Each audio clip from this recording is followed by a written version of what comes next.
So if you clicked on this video looking for that thing, that balancing, weird moving thing that's in the movie Free Guy, well, this is it.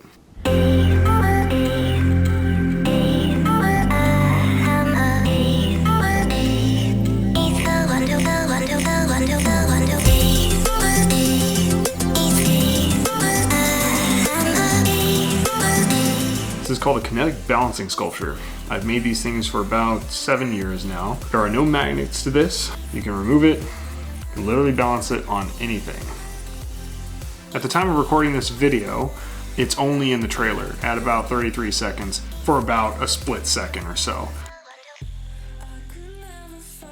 But that got me really excited because I know that if it made it into the trailer, it's gotta be more in the movie. I'm hoping that by the time everyone else is clicking on this video that the movie has now come out and that you're seeing it more in the movie. When the producers of the movie originally reached out to me and asking me to make this sculpture, I was of course very excited, but skeptical. I really didn't think it was real. I thought it was somebody trying to scam me or something. Well, it turns out it was real. I signed a release form. They wanted something similar to the sculpture that is on Iron Man's desk in Iron Man 2. And that's actually why I started making these, is because I saw that and I wanted to make something similar to it. This is actually modeled after a very old sculpture that I made some years ago, but when they had me remake it, I decided, okay, I wanted to make something a little bit better. Of course, it's for a movie with Ryan Reynolds in it. Why wouldn't I make something better? But the movie producers wanted something very simple, modern, clean, polished, and so I gave them exactly what they wanted. The challenge of this design is not the design itself. This is a very simple design, and there's really not a whole lot of detail to it. The challenge is getting it to balance just right. Every part on this sculpture has a purpose. The feet are shaped the way that they are. They have extra weight on the bottom to make that the side that's heavier. If you look really carefully, you can see that this actually rolls along a point. So this acts as a pendulum, or I call a rolling pendulum. I have multiple designs that are like this. This is just one way that you can get something to balance. And this is something that the movie producers wanted. Every little thing that I do to this can influence the way it balances. It can tip too far back, it can tip too far forward, or it can balance too quickly or too slow. I can tune all those things by playing with the center of gravity. So I just want to take you on a step-by-step process of everything that went through my mind when making this, all the little steps, all the little things that I had to do consider it. Here you go. First step's going to be to make the legs for this guy, the lower half of the guy to be a little bit heavier. So his legs are going to be made out of this rod, which is 3/8, and this is 5/16 for his body and his arms. It's a slight difference that'll make a big difference in weight. Now in order to get this big rod to bend for the hips, I'm going to need to bend it in half, like a U. But in order to do that, I'm going to need a lot of heat. So this is acetylene, and this is oxygen. Combine the two things and it gets really, really hot. Alright, using my oxyacetylene torch, I'm going to turn on the gas first, use a striker. Now you introduce the oxygen, very small amounts. That looks about right. Okay, so I'm just going to focus the heat on one section of this. I don't want the bend to be extremely hard, so I don't want it to be a very fast bend. I want there to be a little bit of gap between his legs.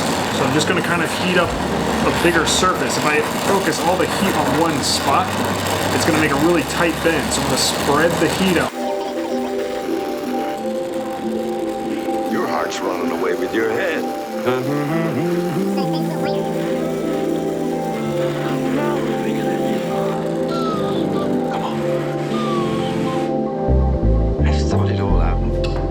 And you can see just how glowing red hot that is.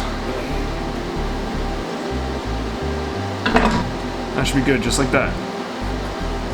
Now I'm just going to estimate about how long I want these legs to be. I'm kind of thinking around 3 inches, right about here.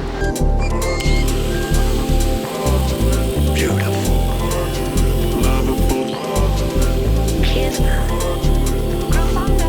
Okay, I lied, that's 3.5. I just dropped it in some water to cool it off. So I'm just gonna give it some knees. I'm just gonna estimate where I want it to be. So we're gonna do that by putting in the vise and bending with a hammer.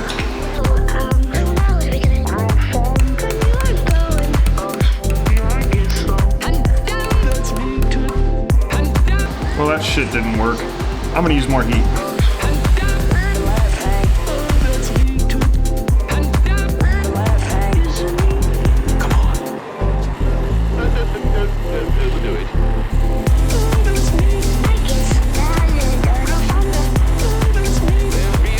Now you got two nice, somewhat natural looking knees.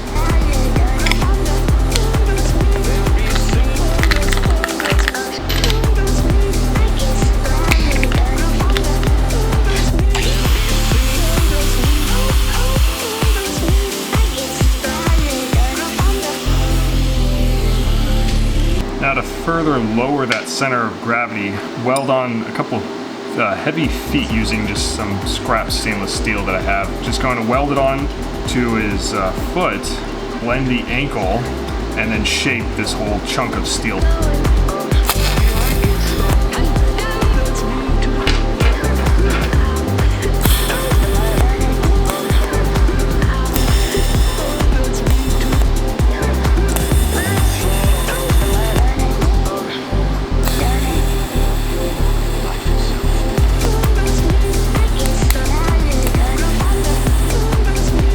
Shoes, somewhat large, oversized, but obviously I want them to have a good shape to them. Left side toe will be up here, pinky toe will be down here, so maybe something about like this. Take this whole side off, this whole section off, maybe shape it something like that.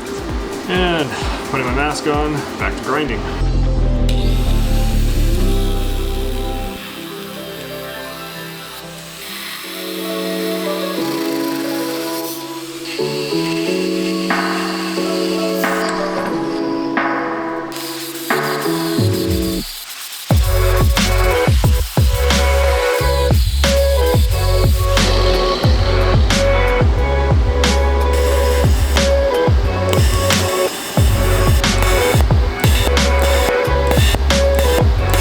So in order to get access to the feet a little more, I went ahead and made a small cut right here just so that I could then pivot the legs a little more, and now I can get my grinder in between the feet.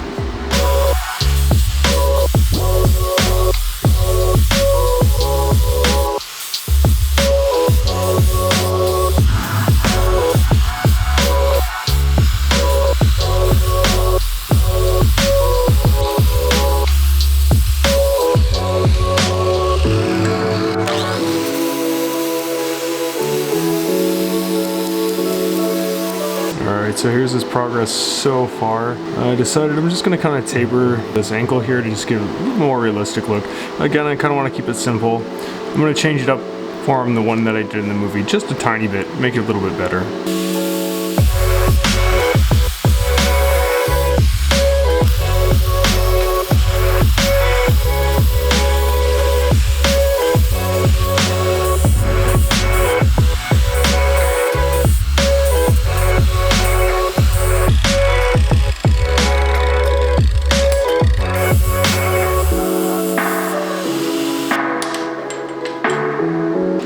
This is good enough. I'm happy with this. I'm going to use the other wheel to blend out all these little scratches and then polish it up.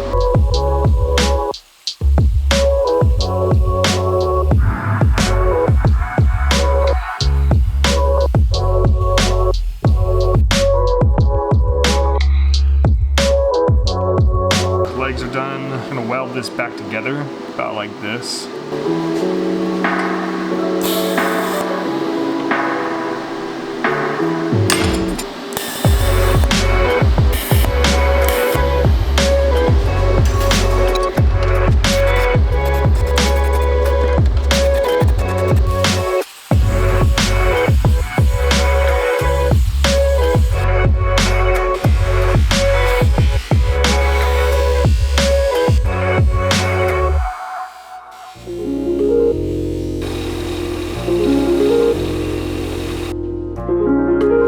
This little bar is going to be its body, so I'm just going to bend it just to give it a little bit of a back.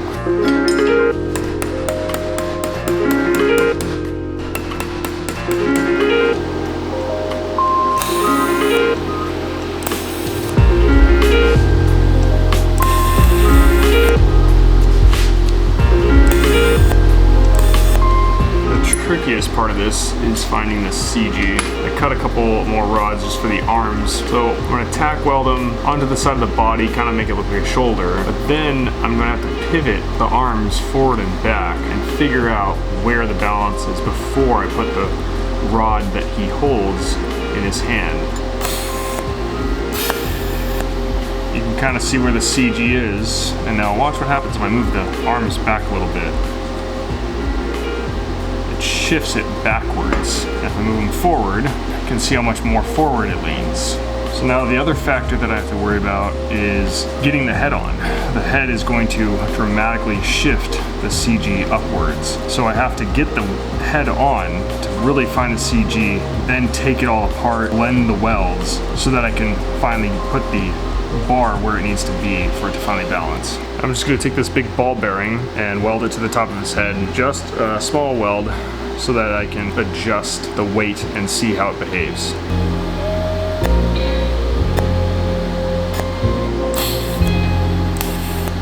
Now you can see as it stands like this, looks like the CG is literally right in the middle. I want the CG to be lower on this side so I can shorten these arms up a bit until it balances like it did before. I'm gonna end up fine tuning this thing so that it balances and moves very slowly. If I leave weight too much on one end, it's gonna favor that end too hard. It's gonna end up balancing really, really fast. But I want it to have this very nice, smooth rolling motion. So I need to find the CG exactly and then shift the bar up just a little bit from where the CG is.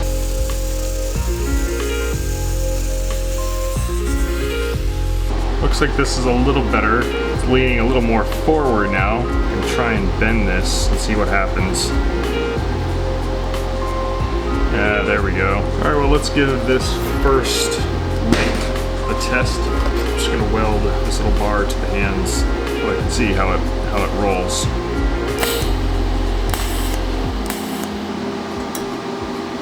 All right, that's not quite right. I need it to be down like this. So I'm going to, again, shorten the arms a little bit so that it favors the lower half as the heavier side. That's a lot better. Let's see what happens if I can adjust the arms a little forward.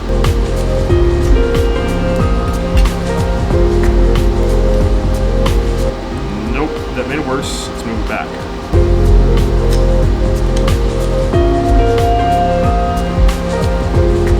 Ah, there we go.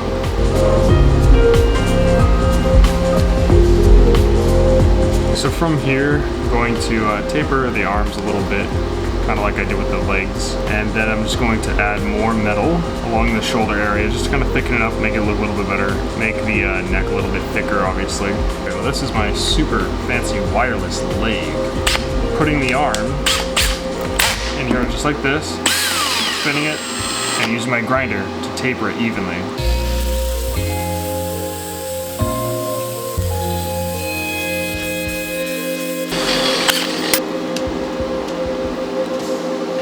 Now we can see how this balances. It's almost perfect. Okay, now that I'm happy with that, I'm going to go ahead and solidify everything. These are all just tack welds in here right now. So I'm gonna go ahead and fill in the shoulders, blend it all.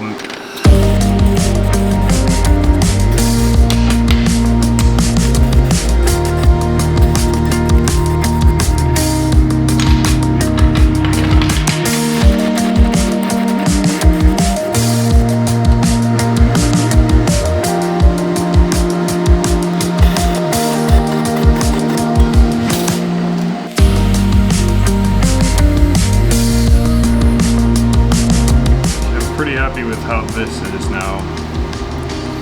I'm going to use a low temperature brazing alloy to build this up to braze this onto the balancing rod right here. This low temperature bronze will prevent this smaller rod from getting bent or warping from the extreme heat. And it'll kind of build up and look like hands grabbing onto the bar.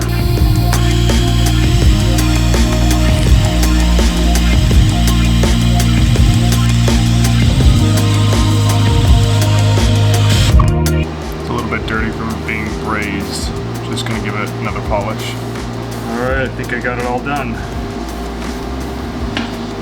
With this kind of a sculpture, if you pivot it upside down and find right on the edge of where it's going to start turning over, let it go. Now this sculpture should move for about 30, maybe 40 minutes before it comes completely still. Of course, after 30 minutes, it'll be something like this. So I'll just have a little bit of movement, but to become fully still, it might take 45 minutes to an hour. Now, as a final touch, I'm gonna go ahead and sign the bottom of his foot.